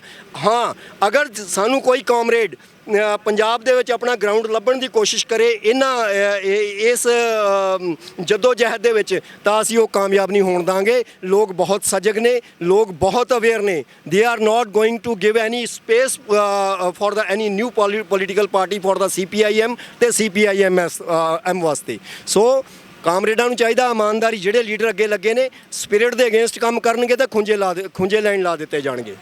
ਬਿਲਕੁਲ ਜੀ, ਕਿਉਂਕਿ ਇਹ ਚੀਜ਼ ਬਹੁਤ ਜ਼ਿਆਦਾ ਦੁਵਿਧਾ ਕਿਸਾਨਾਂ ਦੇ ਅੰਦਰ ਵੀ ਹੈ, ਨੌਜਵਾਨਾਂ ਦੇ ਅੰਦਰ ਵੀ ਹੈ ਕਿ ਜਿਹੜੇ ਆਗੂ ਇਸ ਸੰਘਰਸ਼ ਨੂੰ ਅੱਗੇ ਲੈ ਕੇ ਤੁਰ ਰਹੇ ਨੇ, ਉਹ ਕਿਤੇ ਜੋ ਇੰਨਾ ਵੱਡਾ ਇਸ ਵੇਲੇ ਸੰਘਰਸ਼ ਚੱਲ ਰਿਹਾ ਹੈ, ਉਹਨਾਂ ਦੀਆਂ ਜੋ ਧਾਰਮਿਕ ਭਾਵਨਾਵਾਂ ਨੇ, ਜੋ ਆਸਥਾ ਇਸ ਦੇ ਨਾਲ, ਮੈਂ ਤਾਂ ਹੀ ਆਸਥਾ ਤੇ ਧਾਰਮਿਕ ਭਾਵਨਾ ਕਹਾਂਗਾ ਕਿਉਂਕਿ ਇਹ ਜੋ ਆਪ ਮੁਹਾਰੇ ਹੋਇਆ ਹੈ, ਇਹ ਕਿਸੇ ਸਿਆਸੀ ਪਾਰਟੀ ਦਾ ਇਕੱਠ ਨਹੀਂ ਆ। ਇਹ ਹੋਂਦ ਬਚਾਉਣ ਵਾਸਤੇ ਗੁਰੂਆਂ ਪੀਰਾਂ ਦੀ ਧਰਤੀ ਦੇ ਉੱਤੇ ਇੱਕ ਮੋਰਚਾ ਲੱਗਿਆ ਹੈ, ਜੋ ਮੋਰਚਾ ਦੁਨੀਆ ਦੇ ਕੋਨੇ-ਕੋਨੇ ਤੱਕ ਪਹੁੰਚ ਗਿਆ ਹੈ। ਤੇ ਹੁਣ ਜੋ ਆਗੂ ਇਸ ਮੋਰਚੇ ਦੀ ਅਗਵਾਈ ਕਰ ਰਹੇ ਨੇ, ਤੇ ਜੇਕਰ ਉਹ ਸਰਕਾਰ ਦੇ ਨਾਲ ਕੋਈ ਵੀ ਸੰਧੀ ਕਰਕੇ ਜਾਂ ਕੋਈ ਵੀ ਗਲਤ ਡਿਸੀਜਨ ਲੈ ਕੇ ਵਾਪਸ ਜਾਂਦੇ ਨੇ, ਤਾਂ ਉਹ ਯਾਦ ਰੱਖਣ ਕਿ ਪੰਜਾਬ ਨੂੰ 50 ਸਾਲ ਤੁਸੀਂ ਪਿੱਛੇ ਸੁੱਟ ਦੋਗੇ ਤੇ ਪੰਜਾਬ ਦੀ ਨੌਜਵਾਨੀ ਦੇ ਹੌਸਲੇ ਤੁਸੀਂ ਪਸਤ ਕਰੋਗੇ, ਉਸ ਦੇ ਜ਼ਿੰਮੇਵਾਰ ਤੁਸੀਂ ਹੋਵੋਗੇ। ਤੇ ਜਿੱਥੇ ਤੱਕ ਗੱਲ ਰਹੀ ਇੱਕ ਨਵੀਂ ਪਾਰਟੀ ਨੂੰ ਹੋਂਦ ਵਿੱਚ ਲੈ ਕੇ ਆਉਣ ਦੀ, ਤਾਂ ਉਹ ਇਸ ਮੋਰਚੇ ਦੇ ਵਿੱਚੋਂ ਜ਼ਰੂਰ ਨਿਕਲਣੀ ਚਾਹੀਦੀ ਹੈ, ਪਰ ਕਿਸੇ ਸ਼ਰਤ ਜਾਂ ਕਿਸੇ ਲਾਲਚ ਦੇ ਵਿੱਚ ਨਹੀਂ ਨਿਕਲਣੀ ਚਾਹੀਦੀ। ਮੈਂ ਪਹਿਲਾਂ ਵੀ ਕਿਹਾ, ਕਿਸਾਨ ਜਥੇਬੰਦੀਆਂ ਦਾ ਫਰਜ਼ ਬਣਦਾ ਹੈ ਆਪਣੇ ਇਲਾਕਿਆਂ ਦੇ ਵਿੱਚ ਮੁਆਇਨਾ ਕਰਵਾ ਕੇ MP MLA MC ਜਿਹੜੇ ਵੀ ਬੰਦੇ ਸੁਹਿਰਦ ਲੱਗਦੇ ਨੇ, ਪੜ੍ਹੇ ਲਿਖੇ ਲੱਗਦੇ ਨੇ, ਸਾਂਭਣੇ ਕਮਾਣ, ਹੱਕ ਸੱਚ ਦੀ ਗੱਲ ਕਰਨਗੇ, ਤੁਹਾਡੀ ਗੱਲ ਕਰਨਗੇ, ਉਹਨਾਂ ਨੂੰ ਛਾਂਟ ਕੇ ਸੰਗਤ ਦੇ ਨਾਲ ਬਿਠਾਓ, ਉਹਨਾਂ ਨਾਲ ਸਲਾਹ ਕਰੋ। ਜਿਹੜੇ ਬੰਦੇ ਸਹੀ ਲੱਗਦੇ ਨੇ ਉਹਨਾਂ ਨੂੰ ਤਿਆਰ ਕਰੋ ਬਾਈ ਦੀਆਂ ਚੋਣਾਂ ਵਾਸਤੇ, ਅੱਗੇ ਦੀਆਂ ਚੋਣਾਂ ਵਾਸਤੇ, ਤਾਂ ਜੋ ਇਹ ਗੰਦੀਆਂ ਰਵਾਇਤੀ ਪਾਰਟੀਆਂ ਅਸੀਂ ਦਰਕਿਨਾਰ ਕਰਕੇ ਪੰਜਾਬ ਤੋਂ ਐਟਲੀਸਟ ਭਾਰਤ ਦੀ ਗੰਦੀ ਸਿਆਸਤ ਸਾਫ਼ ਕਰਨ ਦੀ ਸ਼ੁਰੂਆਤ ਕਰੀਏ। ਕਿਉਂਕਿ ਜਦੋਂ ਪੰਜਾਬ ਦੇ ਵਿੱਚ ਮੀਰੀ ਤੇ ਪੀਰੀ ਦਾ ਸਿਧਾਂਤ ਸਹੀ ਹੋ ਗਿਆ, ਮੁੜ ਰਾਜਨੀਤੀ ਧਰਮ ਹੇਠ ਆ ਗਈ, ਤਾਂ ਫਿਰ ਉਹ ਦਿਨ ਦੂਰ ਨਹੀਂ ਜਦੋਂ ਭਾਰਤ ਦੇ ਤਖਤ ਦੇ ਉੱਤੇ ਵੀ ਕੇਸਰੀ ਨਿਸ਼ਾਨ ਸਾਹਿਬ ਝੂਲੂਗਾ। ਇੰਨੀਆਂ ਕੀ ਬੇਨਤੀਆਂ ਪ੍ਰਵਾਨ ਕਰਨਾ, ਬਾਕੀ ਅਪਡੇਟਸ ਤੁਹਾਨੂੰ ਇਸ ਮੋਰਚੇ ਦੀਆਂ ਦਿੰਦੇ ਰਹਾਂਗੇ। ਕਿਸਾਨ ਜਥੇਬੰਦੀਆਂ ਨੂੰ ਫਿਰ ਤੋਂ ਇੱਕ ਵਾਰ ਬੇਨਤੀ ਹੈ ਕਿ ਜੋ ਵੀ ਫੈਸਲੇ ਲੈਣ ਬਹੁਤ ਸੋਚ ਸਮਝ ਕੇ ਲੈਣ, ਲੋਕਾਂ ਦੀਆਂ ਭਾਵਨਾਵਾਂ ਨੂੰ ਧਿਆਨ ਦੇ ਵਿੱਚ ਰੱਖ ਕੇ ਲੈਣ। ਜਿੰਨੇ ਹੱਕ ਇਸ ਵੇਲੇ ਮੰਗਣੇ ਆ, ਹੁਣ ਸਮਾਂ ਵੀ ਹੈ ਤੇ ਉਸ ਪਰਮਾਤਮਾ ਨੇ ਉੱਦਾਂ ਦੀ ਵਿਉਂਤ ਵੀ ਆਪ ਹੀ ਬਣਾ ਦਿੱਤੀ ਹੈ ਕਿ ਅਸੀਂ ਹਰ ਚੀਜ਼ ਮਨਾ ਲਈਏ।